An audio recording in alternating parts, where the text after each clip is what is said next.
Oi, eu sou Deise Costa e hoje eu trago a resenha da máquina de costura doméstica eletrônica Premium JX10000, a máquina portátil inteligente da LG.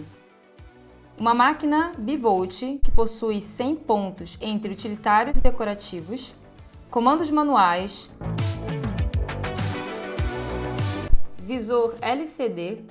No painel de controle é possível fazer o ajuste de comprimento e de largura de ponta. Uma máquina doméstica que tem um design arrojado e moderno e com todas as funcionalidades importantes para o desenvolvimento dos nossos projetos. Possui braço livre para costuras tubulares e dentro desse compartimento um ótimo lugar para guardar os acessórios. Aqui eu tenho a chavinha de troca de agulha, o calcador universal que vem na própria máquina, o calcador de feltro, calcador de zíper comum, o calcador de botão, calcador de barra original, calcador de quilt livre, agulha dupla, chave de fenda, abridor de casa e o calcador de casa de botão em um passo só. O pino porta-carretel e o protetor de carretel que pode ser colocado na parte superior da máquina ou no pino horizontal.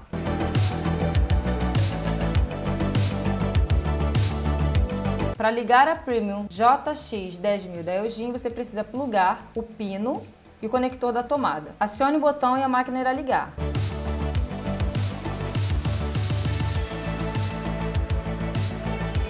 Para encher a bobina eu vou usar o cone grande, mas você pode usar o carretel pequeno.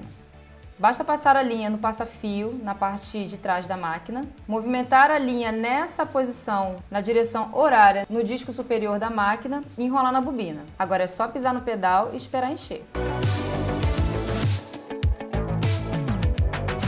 Destrave a carretilha e você pode cortar a linha na faquinha lateral. Levante a agulha na posição mais alta, girando o volante no sentido anti-horário. Remova o visor da bobina deslizando para o lado direito. O visor irá desprender-se da superfície para que seja removido. Insira a bobina de modo que esta gire no sentido anti-horário quando a linha é puxada. Puxe a linha pela ranhura e depois leve a linha para a esquerda. Mantenha o dedo indicador direito segurando gentilmente o topo da bobina e puxe a linha até que ela passe pela ranhura. Para passar a linha na sua máquina, puxe a linha e passe atrás do guia-fio. Passe entre os dois discos de tensão no interior da máquina. Puxe para baixo, fazendo com que a linha acompanhe o rasgo vertical da direita, passe-a por baixo, que é o ponto 3, e volte para cima, acompanhando o rasgo da esquerda. Passe-a pelo estica-fio articulado da direita para a esquerda, pela abertura do mesmo. Traga a linha novamente para baixo e passe-a pelo guia-fio número 5, como ilustrado na própria máquina. Passe-a através do furo da agulha de frente para trás. Para usar o passador automático da linha na agulha, você precisa girar o volante da máquina em sua direção sentido anti-horário para levantar a agulha até a sua posição mais alta. Passe a linha no gancho conforme na imagem. Abaixe o passador de linha enquanto segura a ponta da linha. Direcione a linha até a frente da agulha e puxe-a para cima. Sinta que a linha encaixou. Solte o passador devagar, segurando a linha suavemente, e a linha será passada pela agulha, formando um laço.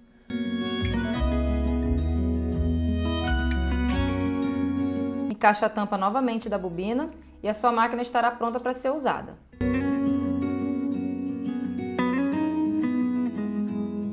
Para encaixar o calcador na máquina, você precisa baixar a alavanca do calcador encaixando ali na haste.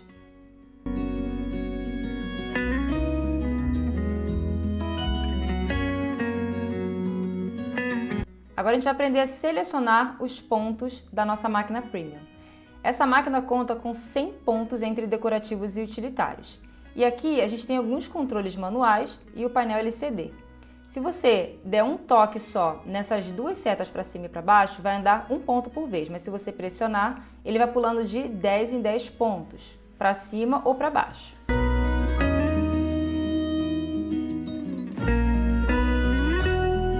Eu vou escolher o ponto número 3 para a gente testar a nossa máquina. Toda vez que você escolhe um ponto, já vem ali automaticamente a sua regulagem.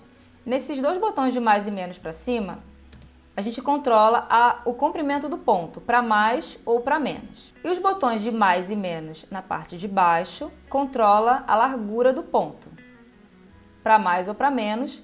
Nesse caso, a gente também consegue fazer a movimentação da agulha, então para a esquerda ou para a direita. Aqui é o botão de retrocesso e o botão de parada de agulha.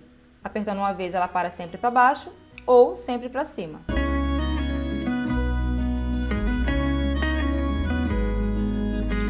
Esse é o resultado do ponto com a configuração automática da máquina, o ponto número 3.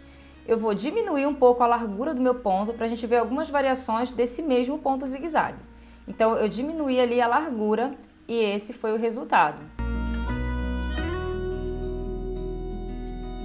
Agora eu vou continuar nesse ponto e vou diminuir o comprimento desse zigue-zague. Você pode então fazer algumas variações dentro do mesmo ponto. E esse é o resultado. O mesmo ponto com 3 variações.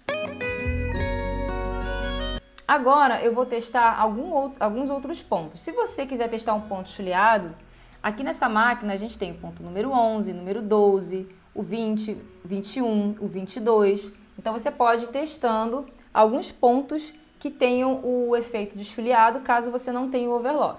Então eu escolhi ali o ponto 22 e estou costurando bem na beiradinha do tecido. Eu fiz algumas variações ali mudando o comprimento e a largura para a gente ver a variação desse ponto também. Ó, aqui está médio, aqui eu deixei bem apertadinho. Agora eu vou usar o ponto número 11, vou diminuir um pouco o comprimento e diminuir um pouco a largura também. Eu tenho esse resultado aqui simulando o ponto chuleado. Agora eu vou testar alguns pontos decorativos para que você veja que é possível decorar a sua peça utilizando a Premium da Elgin.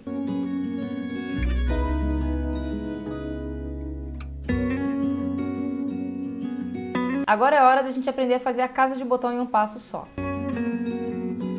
Nessa máquina você tem então a sapatilha, o calcador de casa de botão em um passo só e nessa parte superior você vai encaixar o botão que você vai utilizar na sua peça.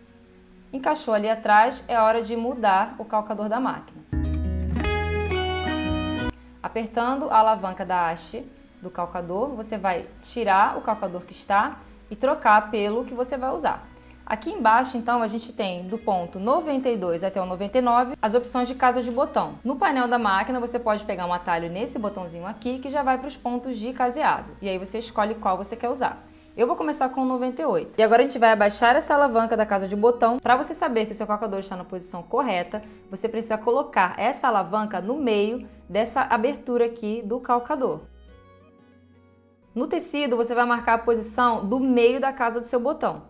E você vai colocar essa marcação nessa abertura do calcador na direção da agulha. Nesse momento, você precisa novamente reposicionar seu calcador de modo que a alavanca fique no meio da abertura do calcador. Inicie então a casa de botão pisando no pedal, que ela fará todo o trabalho de uma só vez.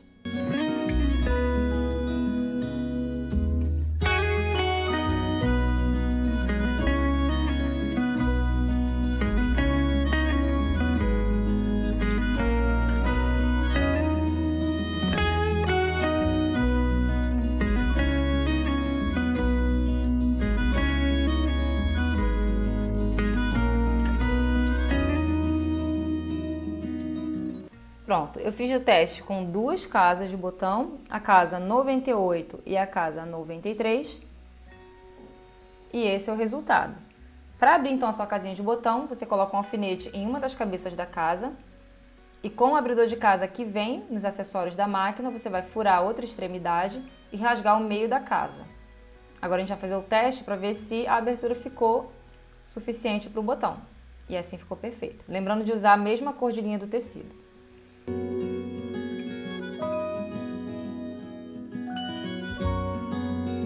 Para fazer um trabalho de quilt livre, é necessário fazer a troca dos calcadores. O primeiro passo é soltar o parafuso de fixação e remover o suporte do calcador tradicional. Monte o calcador para quilt livre, de forma que o pino do calcador fique na parte superior da haste do prendedor da agulha. Após posicionar, aperte novamente o parafuso. Na parte inferior traseira da máquina, você tem um botão de isolamento dos dentes.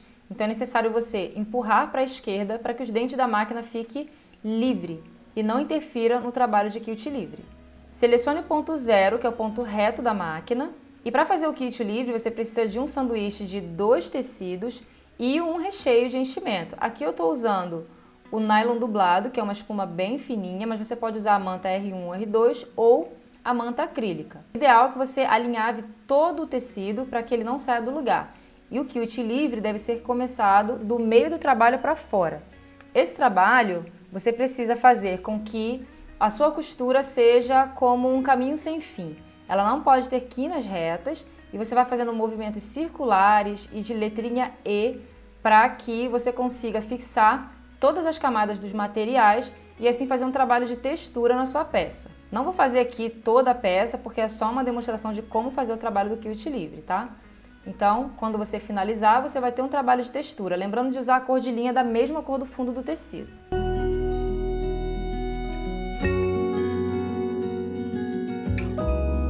Costurando malha. Agora a gente vai ver como costurar malha na Premium JX 10.000 da Elgin. Você pode usar o zigue-zague 3 pontinhos, que é muito utilizado para fazer peças de lingerie e moda praia. Então eu vou usar aqui o meu ponto número 6. Vou deixar as configurações automáticas da máquina, não vou mudar em nada.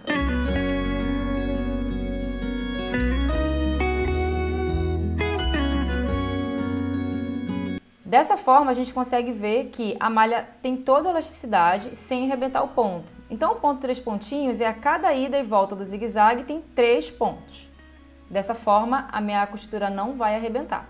Lembrando que você pode fazer variações desse ponto. Agora eu vou usar o ponto flexível, que é o ponto número 1.